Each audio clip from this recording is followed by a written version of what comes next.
من الذي يرغب منكم أن يكون من أهل الفردوس الأعلى؟ كلكم؟ نعطيكم الصفات التي تكونون بها من أهل الفردوس الأعلى. ايش رأيكم؟ كم تبون؟ حط 6 صفات ولا 7؟ 7 تخليكم تدخلون الفردوس الأعلى. اكتبوا يمكن تنسون. اكتبوا، مهم هذا. إلا إذا كانكم ما تبون الفردوس الأعلى. أول شيء الإيمان. 2 اكتبوا الخشوع في الصلاة.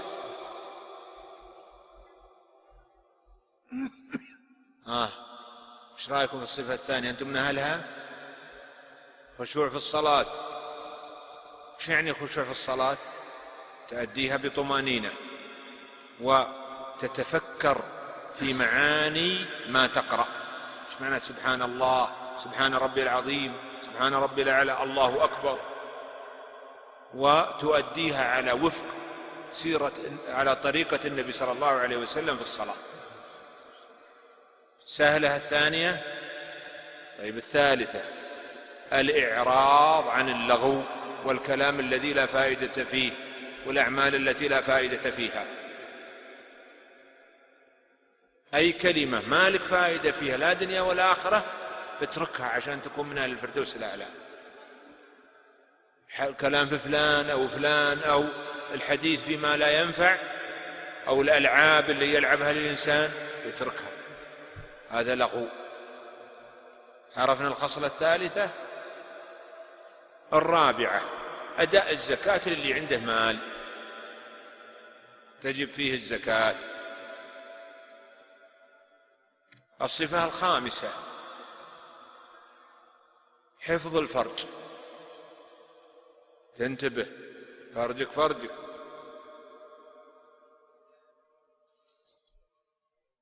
الصفة السادسة الأمانة، الشهادة تقوم بها.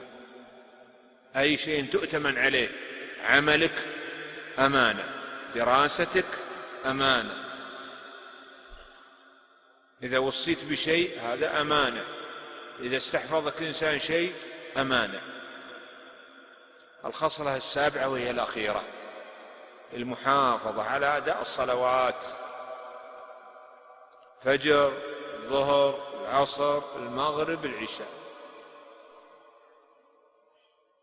كم صفة؟ 7.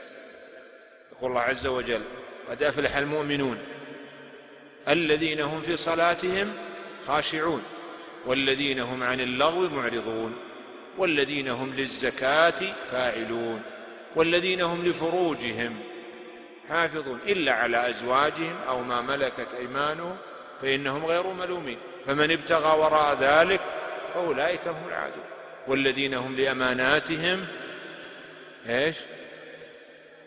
والذين هم على صلواتهم إيش؟ حافظون أولئك وارثون. يرثون ماذا؟ الفردوس وهم فيها خالدون. أسأل الله يجعلكم من أهل الفردوس. أسأل الله يعينكم على أنفسكم. أسأل الله يعينكم على أنفسكم ويجعلكم من أهل الفردوس. هذا والله أعلم، صلى الله على نبينا محمد وعلى آله وأصحابه وأتباعه وسلم تسليما كثيرا.